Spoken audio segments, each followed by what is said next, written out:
ये 101 रुपए का पुरस्कार हमारे लिए आया है कलम भाई। बहुत बहुत शुक्रिया है कमेटी जी को। मेला कमेटी बिंदिया बोले क्या बोले 50 रुपया इधर ठेकेदार जी हमारे दिए हैं। मेला कमेटी अध्यक्ष चाचा बदल दियो इरादा तुरंत। और चुटकी भरी श्री दूर से तूने और मेरी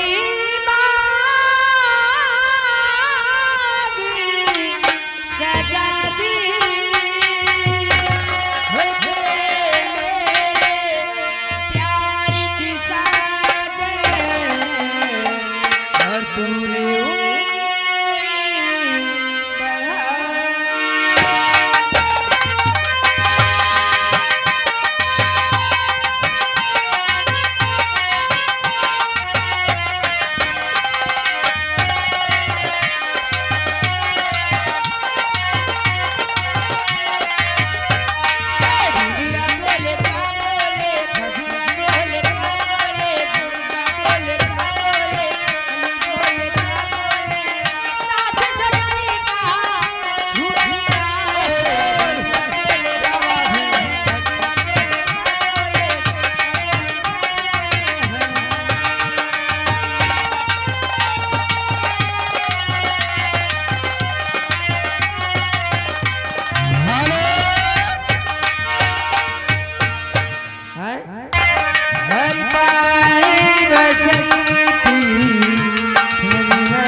हमारे भैया संजय यादव जी 20 रुपये इनाम है।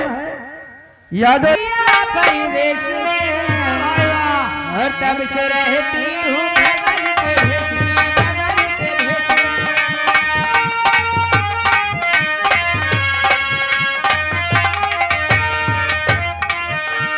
वो जब से गए मेरे पिया परिवेश में तब से रहती हूँ बगल के भेष में।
बिगाड़